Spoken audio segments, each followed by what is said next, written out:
Minnick throws the most incredible events, and I'm so glad that all of you are here tonight. It's my honor to introduce the one, the only Fred Minnick.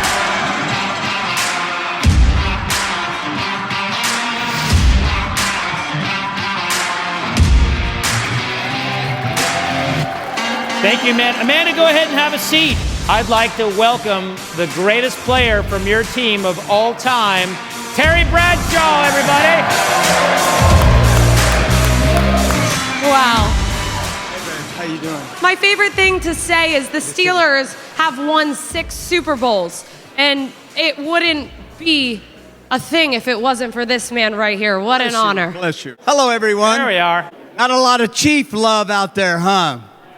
Why do you think that is, Terry? I have no idea why that is, but, my wife's from Kansas City, so I brought one Chiefs fan with me, so that's kind of cool.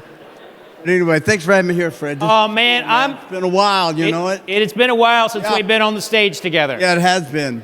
It's a wonderful event. I'm starstruck. Who's excited to see Terry Bradshaw right now? I know I am. You're flirting with me, Terry. No. So, Terry, I'm very excited about this. Bradshaw Bourbon is back and ready to go. It is. It is. I started this bourbon 8 years ago. Took a year and a half to get the juice the way I wanted it, because if I were going to have a bourbon and have my name on the bottle, then I had to have the bottle I wanted, which, as you well know, you know the history. I wanted the Gunsmoke bottle, the old Gunsmoke show. Well, that's where I got the bottle. That's why the label is smoky gray, Gunsmoke. And then the marketing was our idea. And then the juice, of course, was our idea. And then we went out and we started selling this all across America. And then we had a blip.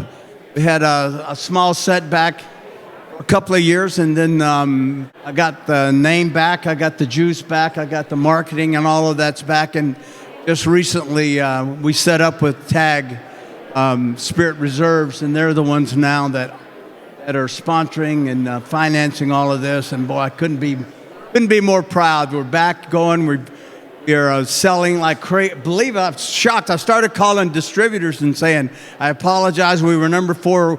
We were number 4 bourbon whiskey in the state of Hawaii, and so we're getting that back.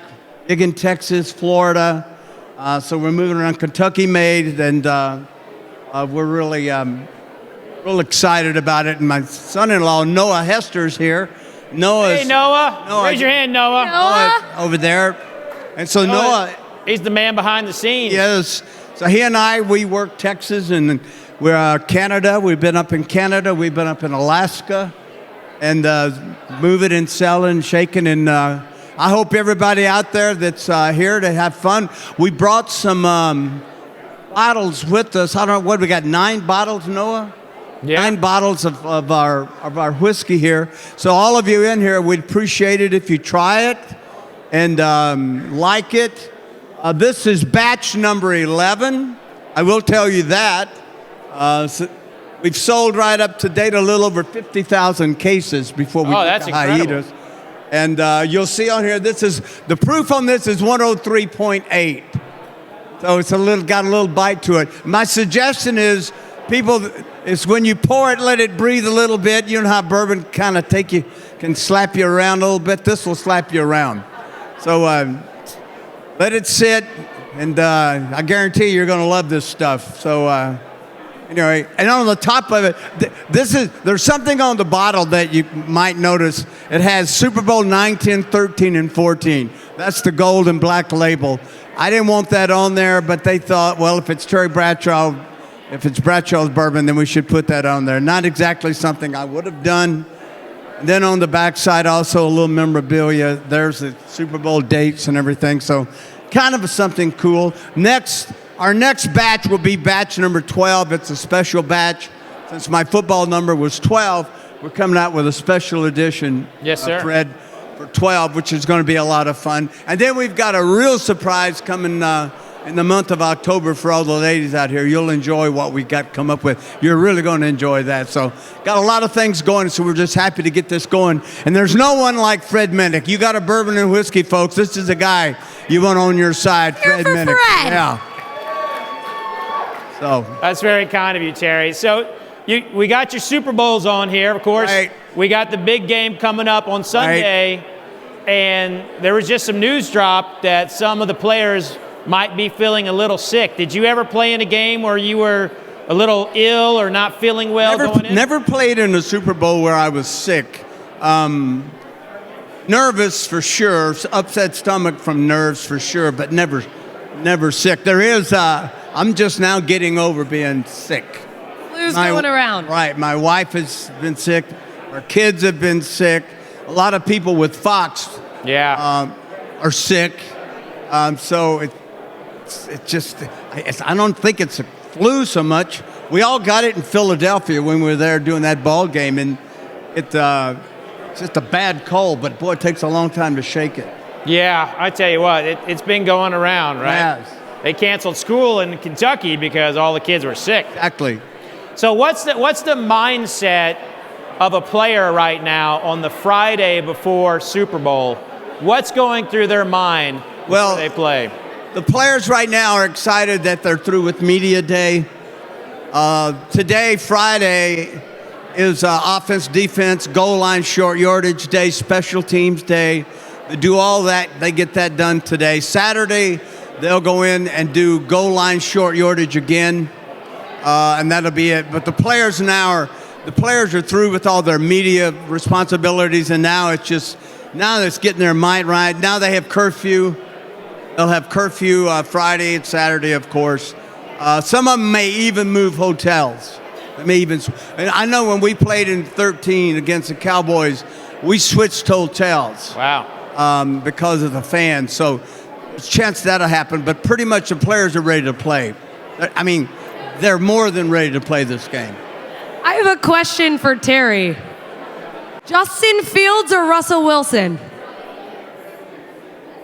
Neither.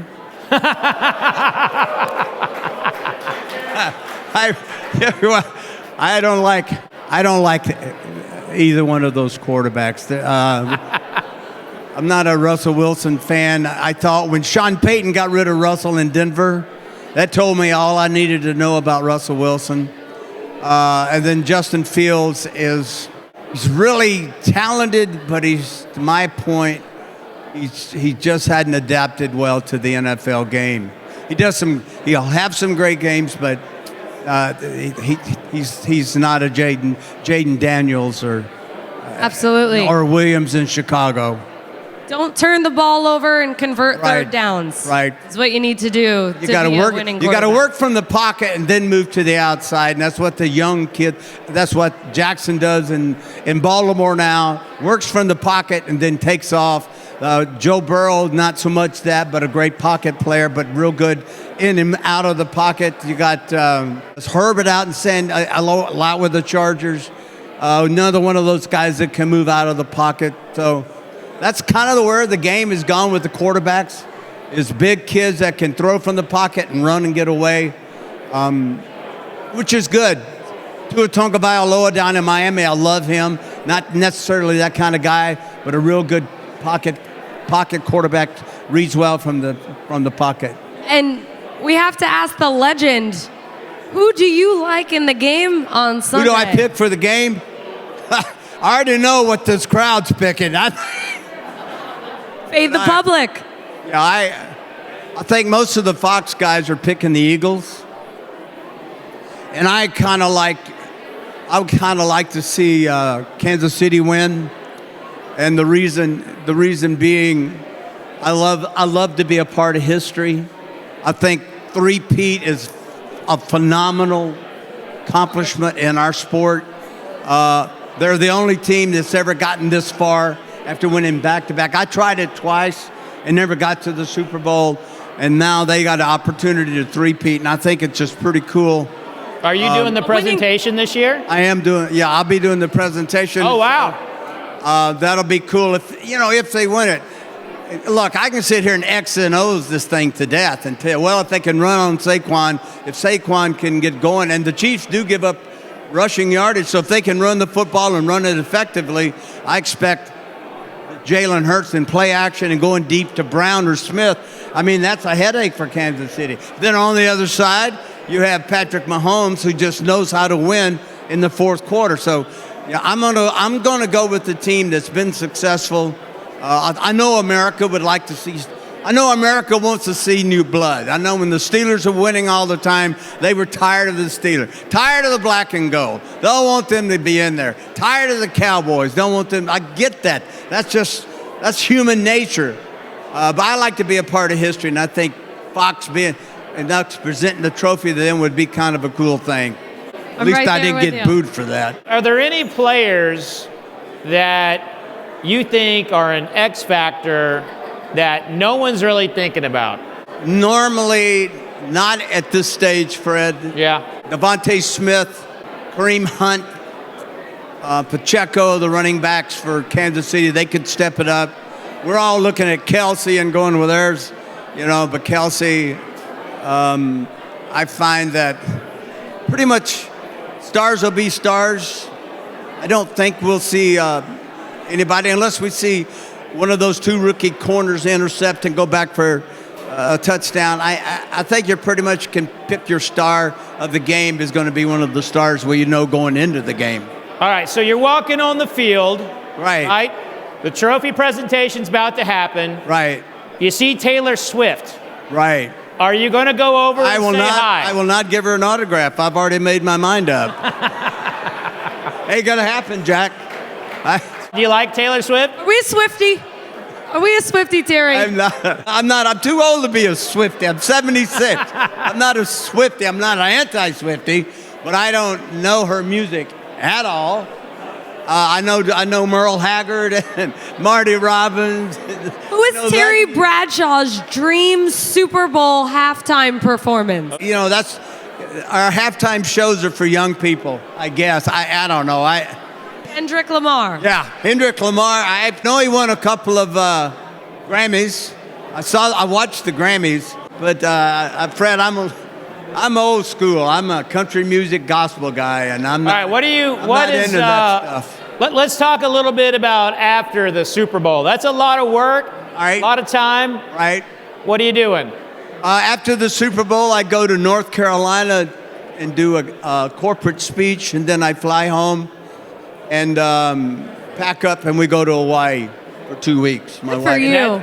And you're when we get back to Hawaii, we're gonna make Bradshaw Bourbon back in the top 5 in that market. Am I right? Yep, it's gonna be excited about this. We'll do some things. Noah and I like to go into cities and go to private spirit places, I'll say that. And we like to take bottles off the shelf and sign them. And I sign the bottles and we put them back on the shelf. And then we'll go get back in the car and we'll say, hey, it's Terry Bradshaw. I'm here in Spokane, Washington. I just went Billy Bob's booze joint. And I signed a bottle of Bradshaw Bourbon. There's 9 bottles on the shelf. And whoever buys this bottle, if you'll turn it around, you'll see I've signed it on the backside. And we've had a ton of fun doing that. And I got some good news for everybody. Terry has signed a few bottles. I signed 2. 2 bottles. I signed 2 bottles. 2 bottles. Right. That we will be auctioning off later today for our charity. You got to fight me for that. Which is Task Force Pelican, helping combat veterans like myself recover from PTSD. Fantastic. So I want to say a big thank you to Terry Bradshaw. Thank you, folks. Enjoy. Thank you, Fred. Thank you so much. A pleasure. Always a pleasure, my friend. Thank you.